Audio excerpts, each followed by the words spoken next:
Kejaksaan Tinggi Maluku menetapkan Kepala Dinas Koperasi Kota Tual, Daniel Farfar sebagai tersangka kasus dugaan korupsi proyek pembangunan Pasar Langgur, Kabupaten Maluku Tenggara tahun anggaran 2015, 2016, 2017, dan 2018.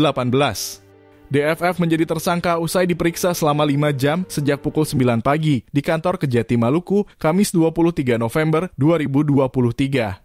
Penetapan DFF sebagai tersangka berdasarkan Surat Penetapan Tersangka nomor B-Strip 2719-Ki-1-2-11-2023. Kasih-Penkum dan Humas Kejati Maluku, Wahyudi Karba mengatakan tersangka DFF dalam kasus tersebut sebagai PPK dan menjabat sebagai Sekretaris Dinas Perindustrian dan Perdagangan Kabupaten Malra.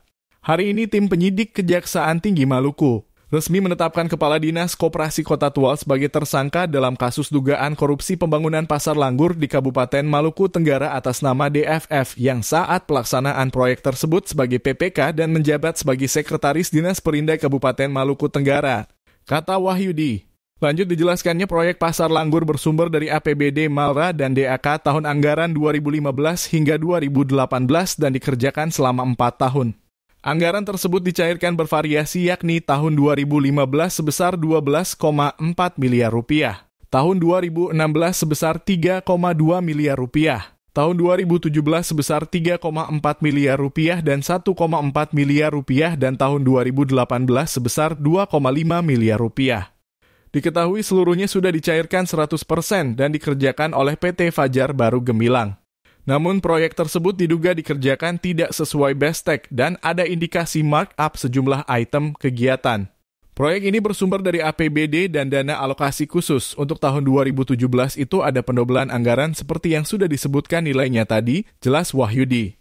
Wahyudi menambahkan hingga penetapan status tersangka, tim penyidik setidaknya telah memeriksa 17 orang saksi. Termasuk mantan Kepala Dinas Perindak Maluku Tenggara, mantan Kepala BPKAD Maluku Tenggara, kontraktor, konsultan, bendahara pengeluaran, dan beberapa pegawai pada Dinas Perindak Kabupaten Maluku Tenggara.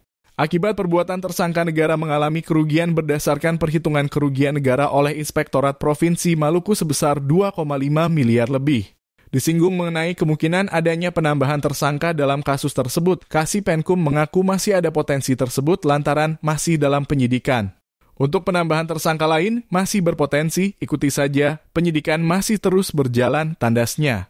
Oleh perbuatannya, tersangka DFF dijerat Undang-Undang Tindak Pidana Korupsi Primair Pasal 2 Ayat 1 Jonto Pasal 18 Ayat 1, 2, dan 3 Undang-Undang Nomor 31 Tahun 1999 sebagaimana diubah dan ditambah dengan Undang-Undang Nomor 20 Tahun 2001 tentang Pemberantasan Tindak Pidana Korupsi Jonto Pasal 55 Ayat 1 ke 1 KUHP, Jonto Pasal 64 Ayat 1 KUH Pidana dan Subsidiar Pasal 3 Jonto Pasal 18 Ayat 1, 2, dan 3 Undang-Undang Nomor 31 Tahun 1999 sebagaimana diubah dan ditambah dengan Undang-Undang Nomor 20 Tahun 2001 tentang Pemberantasan Tindak Pidana Korupsi Jonto Pasal 55 Ayat 1 ke 1 KUHP, Jonto Pasal 64 Ayat 1 KUH Pidana.